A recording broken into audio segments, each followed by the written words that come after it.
So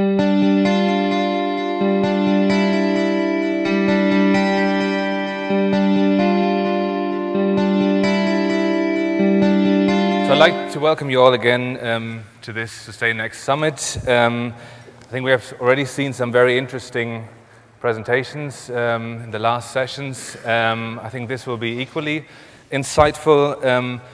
Before I'm going to introduce our very distinguished panel, let me just briefly give you some overview of what that session is going to be all about. I mean, transportation and mobility is a very diverse and complex topic, touches on many of the other issues that we're going to discuss over the course of the next 2 days. And I think everyone agrees that since the start of the Industrial Revolution, advances in transportation and mobility have hugely benefited mankind in terms of mobility, in terms of trade, and so on. I think that's undisputable, but I think it's also quite clear that we're starting to experience a lot of the externalities from our current transportation systems.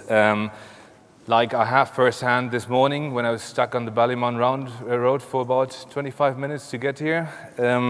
So things like congestion, noise, pollution, CO2 emissions, I mean, they're all the result of over-excessive transport and mobility. The thing is, we're not here to talk about the problems. I think they're quite obvious. We're here to talk about some of the solutions. And I think that you can best learn from examples of best practice, of current showcase of sustainability best practice.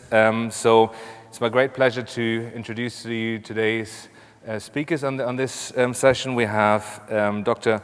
Mary Coveney, Head of the Safety, Security, Environment and Environment at Dublin Airport Authority. Mary is going to talk about the DAA's efforts to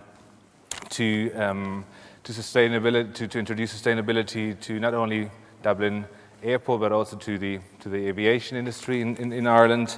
Then we're going to hear from Kirsten Quinn, who's a Sustainability Communications Manager at Electric Ireland, and Kristen is talking about the ESB's efforts to introduce electric vehicles in Ireland. Then Una McGrath is going to be talking. Una is the director of one of the directors of the Dublin Bus and a consultant for sustainable urban mobility. And Una is going to be talking about issues of behavioral change and the importance of attitudes and culture and values in changing people's transport behavior. And last but not least, we have David O'Connor, who is a lecturer in DIT's Transport and Urban Design School, School for Spatial Planning and Design, and he's going to be talking about cycling behavior. So very broad mix of topics, from aviation to electric vehicles, urban mobility, and finally cycling. So it's going to be a very interesting session. Thank you very much, and I'm going to open up the floor to Mary, our first speaker.